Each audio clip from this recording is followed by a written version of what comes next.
오늘 하나님 앞에서 하루를 시작하신 여러분, 우리 하나님께서 여러분의 삶 가운데 깊이 역사하시고 큰 은혜로 여러분을 보살피시고 인도해 주시기를 간절히 소원합니다. 아멘.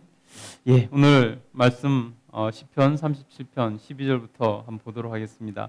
계속해서 이제 하나님께서 의인과 악인을 어떻게 대우하시는지, 어떻게 통치하시는지를 우리가 한번 보도록 하겠습니다.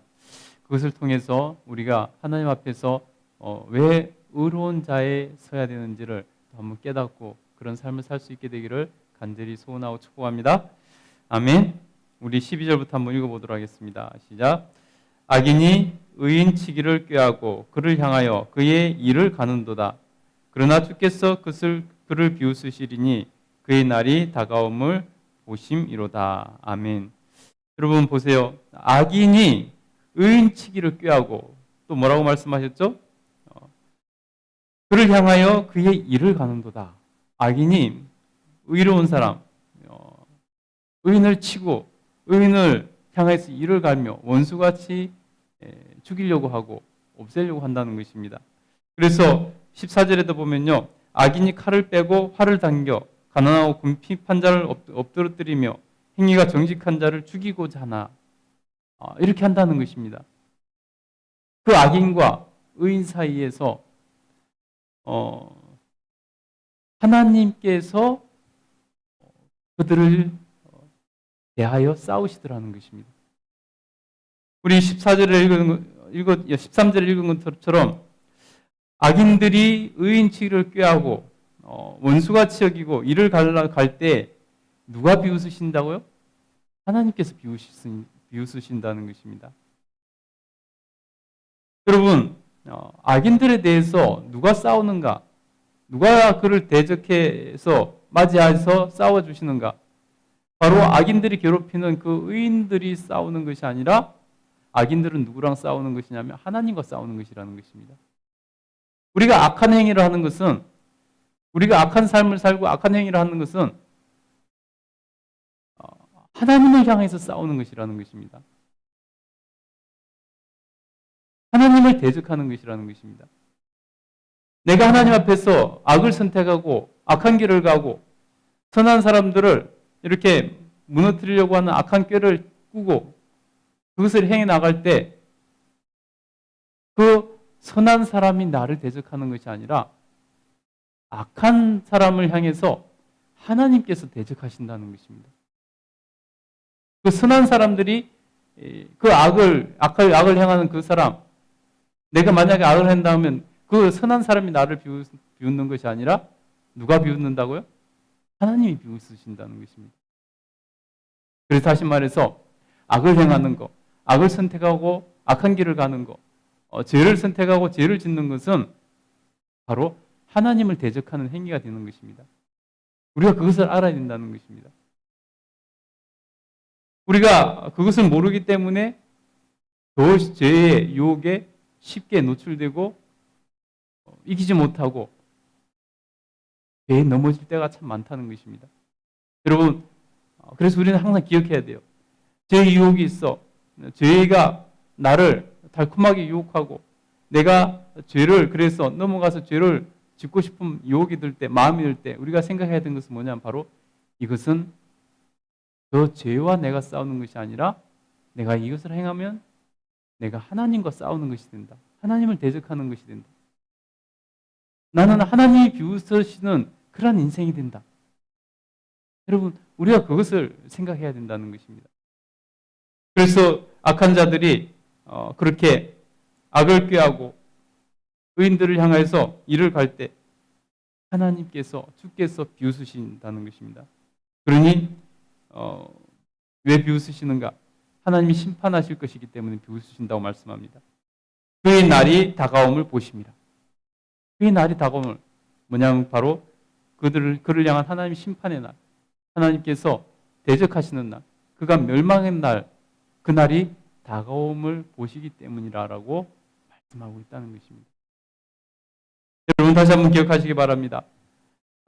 악을 행하는 것, 죄를 짓는 것은 하나님을 향하여 싸우는 것이라는 것을, 하나님을 대적하는 것이라는 것을 꼭 기억하시기 바랍니다. 그렇게 악한 자들이 칼을 빼고 활을 당기고, 우리 14절부터 15절까지 한번 읽어보겠습니다. 14절 15절 읽겠습니다. 시작. 악인이 칼을 빼고 활을 당겨 가난하고 궁핍한 자를 엎드리며 행위가 정직한 자를 죽이고자 하나 그들의 칼은 오히려 그들의 양심을 찌르고 그들의 활은 부러지리로다. 악한 자들이 겉모술수로 악한 방법으로, 그래서 마치 칼을 빼고 활을 당겨서 가난하고 궁핍한 자를 죽이려는 것이 이용해 먹으려고 할 때, 또 정직한 자를 죽이듯이 이용해 먹으려고 할 때, 그때 어떤 일이 벌어지냐면요, 하나님께서 역사하셔서 그들의 칼이 오히려 그들의 양심을 찌르고, 여기서 양심이라고 번역이 되어 있는데 심장을 찌른다는 뜻입니다. 심장을 찌른다. 악한 사람들에게 무슨 양심이 얼마나 있어서 양심을 그들이 찔러서 그거 할 정도면은 죄를 짓지 않겠죠. 심장을 찌른다는 말입니다. 그들의 칼이 가난한 궁핍한 자를 괴롭히고 의를 행하는 자들을 죽이려고 했던 그들의 칼이 그들의 심장을 찌르게 될 것이고 그들의 활은 부러질 것이다 라고 말씀하고 있다는 것입니다. 여러분, 그들이 휘두른 칼이 하나님께서 그들의 심장을 향하도록 만드시고, 그래서 심장을 찔러 스스로 죽음의 길을 가게 만드시고 그들의 활이 부러져 그들의 뜻이 이루지 못하도록 하나님께서 행하신다는 것입니다. 그러니 여러분, 악한 자의 종말은 뻔한 것이고, 지금 악한 자들이 일어나 극하게 달리고 있다 할지라도 그들을 결국은 하나님께서 그들이 스스로 휘두른 그 칼이 자기의 심장을 찌르게 만드실 것이라는 것입니다. 여러분, 우리는 그 하나님의 심판을 우리는 믿어야 되는 것입니다. 의인들을 괴롭히며 잘 나가는 악인들, 그들이 어느 순간은, 어느 기간은 잘 나갈지 모르지만 그들이 휘두른 칼을 그들이 심장을 찌르게 하시는 하나님을 우리는 믿어야 된다는 것입니다. 그러면서 말씀하십니다. 우리 16절 한번 읽어보겠습니다. 16절 읽겠습니다. 시작. 의인의 적은 소유가 악인의 풍부함보다 낫도다. 악인의 팔은 부러지나 의인은 여호와께서 붙드시는도다. 아멘. 의인의 적은 소유가 악인의 풍부함보다 낫다라고 말씀합니다. 여러분, 우리는 늘 풍부하고 풍요로운 삶을 추구합니다.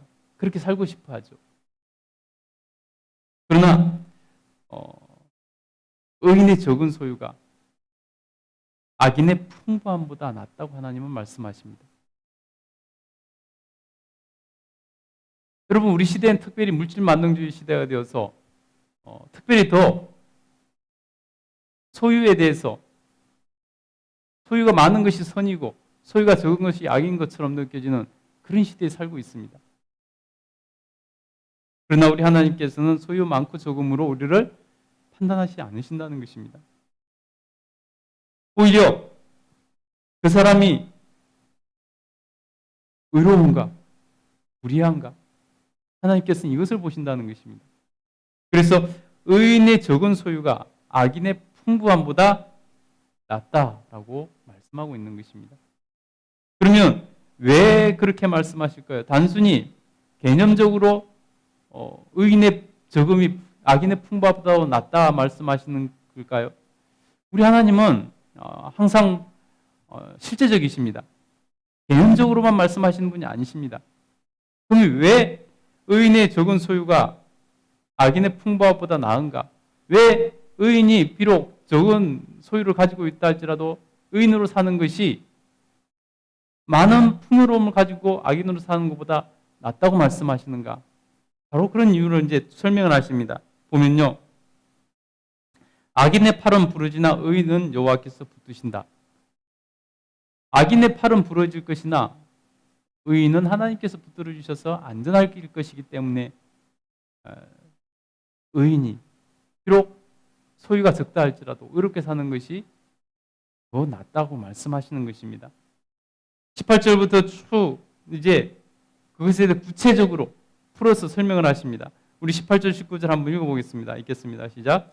여호와께서 온전한 자의 날을 아시나니 그들의 기업은 영원하리로다. 그들은 환난 때에 부끄러움을 당하지 아니하며 기근의 날에도 풍족할 것이나 악인들은 멸망하고 여호와의 원수들은 어린 양의 기름같이 타서 연기가 되어 없어지리로다. 악인들은 꾸고 갚지 아니하나 의인은 은혜를 베풀어 주는도다. 아멘. 여러분 보세요. 하나님께서 악인들은 팔을 부러지게 만들 것이나 의인들은 하나님께서 붙들어 주셔서 안전하게 하신다고 말씀을 하셨는데 구체적으로 어떻게 말씀하시냐면요. 18절에 보니까 여호와께서 온전한 자의 날을 아시나니 의인을 말하는 거죠. 온전한 자. 그의 미래를 아신다는 것입니다. 그의 미래를 아시나니 그들의 기업은 영원하리로다. 비록 지금 소유가 적은지 모르지만 그 기업이 그 소유가 영원할 것이라는 것입니다. 그 소유가 비록 적을지 모르지만 그 소유가 영원할 것이고 그 기업은 점점점 잘 될 것이라고 말씀하고 있는 것입니다. 그래서 그들은 환난 날에도 부끄러움을 당하지 아니하며 기근의 날에도 풍족해질 것이다 라고 말씀합니다. 그러나 악인들은 멸망하고 여호와의 원수들은 어린 양의 기름이 타서 연기가 되어 없어지리로다. 그들이 가지고 있는 그 모든 것 그리고 그들의 존재 자체가 타서 연기가 사라지듯이 없어질 것이다. 비록 지금은 잘 나가는 것처럼 보이고 지금은 많은 풍족한 것을 가지고 있는 것처럼 보일지 모르지만은 그들은 망하게 될 것이고 연기처럼 그것들은 다 사라질 것이다 라고 말씀하고 계신다는 것입니다. 그렇기 때문에 의인의 적은 소유를 가진 의인이 풍족한 악인보다 낫다라고 말씀하고 있는 것입니다. 그래서 20절에서 말한 것 아닙니까? 악인은 꾸고 갚지 아니하나 의인은 은혜를 베푸는 도다. 악인들이 결국 꾸는 인생이 될 것이고 그리고 또 갚지 못하는 인생이 될 것이지만은 의인들은 베푸는 인생이 될 것이다 라고 말씀하고 있는 것입니다. 그래서 22절에 보니까요. 22절부터 읽어보겠습니다. 시작. 주의 복을 받은 자들은 땅을 차지하고 주의 저주를 받은 자들은 끊어지리로다. 여호와께서 사람의 길을 정하시고 그의 길을 기뻐하시나니 그는 넘어지나 아주 엎드러지지 아니함은 여호와께서 그의 손을 붙드심이로다. 아멘. 주의 복을 받은 자들, 의인들이죠. 그들은 땅을 차지하게 될 것이고 지금 비록 소유가 적은 것처럼 보이지만은 결국 땅을 차지하게 될 것이고 그러나 주의 저주를 받은 자들, 불의한 자들, 악한 자들은 땅에서 끊어지게 될 것이다 라고 말씀하고 계신 것입니다. 그래서 여호와께서 사람의 걸음을 정하시고 그의 길을 기뻐하시나니 여기서 사람은 의인들을 말하는 거죠. 선한 사람들을 말하는 거죠. 여호와께서 선한 사람들의 걸음을 정하시고 그의 길을 기뻐하신다는 것입니다. 선한 사람들의 길을 정하신다는 것은 무엇입니까? 하나님께서 그들의 미래를 인도하시고 책임져 주신다는 것입니다. 그들을 하나님께서 기뻐하신다는 것입니다. 여러분 하나님 기뻐하시면 다 끝난 것이죠. 하나님께서 기뻐하시는 인생 다 끝난 것이죠. 하나님께서 책임져 주시고 볼 것도 없이 그는 복 있는 인생이 되는 것입니다. 그는 넘어지나 아주 엎드러지지 아니하면 여호와께서 그의 손으로 붙드심이로다. 그가 지금 넘어질 수 있다는 것입니다. 그러나 아주 넘어지는 것이 아니고 여호와께서 그의 손을 붙들어 주심으로 잠시 넘어질지 모르지만 반드시 일어나게 될 것이고 말씀하신 대로 땅을 차지하게 될 것이다 라고 말씀하고 있는 것입니다. 여러분 그래서 의인의 넘어짐은 두려워할 것이 없고 반드시 일어날 넘어짐이라는 것을 여러분 기억하시기 바랍니다. 그래서 그것 때문에 우리가 좌절하고 절망에 빠져서 너무 큰 괴로움에 빠져서는 안 된다는 것입니다. 여러분 하나님께서 그 의인들을 향한 복을 이제 확장시켜 나가시는 것을 볼 수 있습니다. 자기 자신의 당대, 자기 자신에게만 있는 것이 아니라 그 복이 그 후손들에게도 연결된다는 것을 말씀하고 있는 것을 볼 수 있습니다. 25절, 26절 같이 읽겠습니다. 시작. 내가 어려서부터 늙기까지 의인의 버림당함을 당하거나 그의 자손의 걸식함을 보지 못하는도다. 그는 종일토록 은혜를 베풀고 꾸어주니 그의 자손이 복을 받는도다. 아멘. 여러분, 그 은혜는 확장된다는 것입니다. 어려서부터 늙기까지 자기가 시인이 말하는 것입니다. 자기 평생에 의인이 버림을 당하거나 그의 자손이 걸식함을 보지 못했다. 하나님께서 그의 자손에게까지 하나님께서 복을 연결해서 주신다는 것입니다.